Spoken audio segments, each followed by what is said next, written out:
Olá, pessoal, de volta aqui no nosso quadro, né?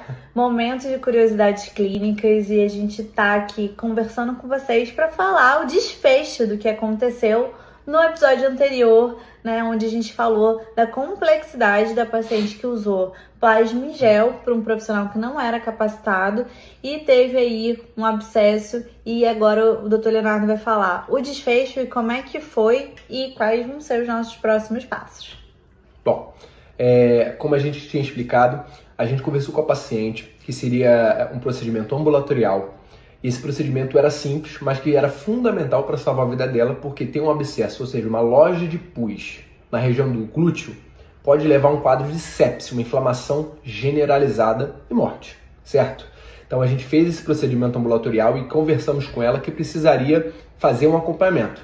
Nesse momento está já com 2 meses de acompanhamento com ela. A gente tem visto ela, estava vendo ela semanalmente, agora já estamos vendo a cada 2 semanas.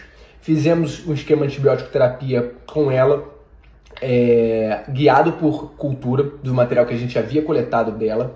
Posteriormente, a gente também, por ela ter usado o anti-inflamatório por um tempo prolongado, sempre lembrar vocês, se qualquer médico, qualquer profissional de saúde passar um anti-inflamatório que seja por mais de 5 dias, precisa utilizar omeprazol, ou seja, uma medicação que reduza, entre aspas, para que vocês entendam melhor, a acidez do estômago, porque anti-inflamatório em tempo prolongado dá insuficiência renal e gastrite. Pode dar úlcera gástrica e tudo mais. Então a gente, por ela ter usado um anti-inflamatório por um tempo mais prolongado, também deu um protetor de bomba de prótons, que é o omeprazol, o pantoprazol, que tantas pessoas tomam. E agora já está sem antibiótico. A gente hoje solicitou também um último laboratório dela para ver como é que está o PCR. PCR é um exame de sangue para avaliar a inflamação de uma maneira geral. Ele não é muito específico, ou seja, qualquer inflamação, desde uma dor de dente até uma dor no dedo, pode alterar o PCR. Porém, ele é muito sensível, porque qualquer inflamação, por menor que seja, já altera o PCR. Então a gente pediu um laboratório para ver como é que está essa parte inflamatória dela. Então, pode explicar quais foram as condutas clínicas que a gente adotou com a paciente? Agora a doutora Mariana vai explicar o aspecto anatômico da paciente, tanto no início, quando a gente começou o acompanhamento, quanto agora, como ela se encontra, depois de 2 meses de acompanhamento. Por favor, doutora Mariana. Então, como a gente pode ver na imagem, a paciente, quando ela chegou na nossa clínica, ela apresentava esse aspecto inicial, um aspecto de hiperemia. A gente vê que é essa parte bem vermelha que a gente vê na região, um vermelho tipo um sanguinho pisado. A gente observa também um tecido descamando, ou seja, mostrando que a inflamação era tão grande que estufou essa pele e essa pele estava rompendo, descamando literalmente. Além disso, a gente observa como se fossem duas espinhazinhas, lembrando, né, o furúnculo que a nossa avó contava lá pra gente que era.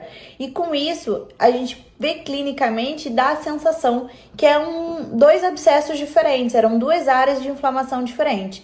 E quando a gente vai fazer a ultrassom, a gente pode observar que não era isso, e o Dr. Leonardo vai explicar melhor pra gente. E por que foi tão importante fazer esse ultrassom? Porque tudo que a doutora Mariana falou em relação à aparência da pele da paciente na região glútea, na região trocantérica, ou seja, o culote dela, quando a gente fez o ultrassom, a gente percebeu que eram lojas de pus, mas que elas não eram independentes. Era uma loja de pus que se comunicavam entre elas, ou seja, tinha uma coalescência das lojas de pus. Isso foi positivo no sentido que a gente precisou fazer apenas 2 incisões para drenar todo o pus. A gente fez uma incisão na loja maior e nas 2 lojas maiores e drenou o pus que estava nas outras lojas menores até essa loja maior. E posteriormente a isso, a gente consegue até observar isso no ultrassom que a gente tem aqui na imagem, onde mostra uma região mais profunda, mais enegrecida. Ou seja, porque o ultrassom ele funciona, ele tem os que a gente brinca 50 tons de cinza. Quanto mais escuro, ele significa que é ar na imagem ou líquido. E aquela parte mais profunda, pela imagem que como vocês podem ver, ela mostra líquido, ou seja, tinha um líquido ali bem profundo, onde tinha sido feito o plasma em gel. E na parte aqui da direita da imagem, você percebe que o líquido começa a se aproximar da pele, porque já era a região onde tinha o olho do furúnculo que a doutora Mariana acabou de falar. Entendeu? E agora a gente vai falar com vocês e conversar sobre o aspecto após esse acompanhamento de 2 meses. Explica pra gente, por favor, Mariana. Então, clinicamente, se a gente for comparar uma imagem à outra para um leigo, o aspecto tá até pior. E por quê? Porque a gente teve uma sequela estética. Como assim, doutora Mari? Não entendi. Como eu tinha muita inflamação, o meu tecido ele tava, que a gente chama gordinho, estufado. Na hora que eu zero essa inflamação, esse tecido retrai, porque ele estava sendo ocupado por células e bactérias e produtos que essas bactérias produzem. Na hora que cessou o processo inflamatório, eu não tenho mais aquele necessidade de ter tanta célula do nosso sistema nos defendendo e as bactérias que estavam ali produzindo um monte de inflamação, né, um monte de pus, também foram destruídas, ou seja, tudo controlado, o meu tecido ele precisa ocupar aquele espaço que a gente destruiu no processo inflamatório. E como ele faz isso? Através da fibrose. Ele vai começar a produzir um tecido, para quem é profissional da saúde, é um tecido denso, desorganizado, onde essas fibras colágenas elas não vão ter organização, igual quando a gente faz, por exemplo, nos bioestimuladores, que a gente quer colágeno, mas um colágeno organizado, bonitinho. Por isso que não fica cicatriz. Já quando eu estou fazendo um processo cicatricial desorganizado de reparação, o que acontece?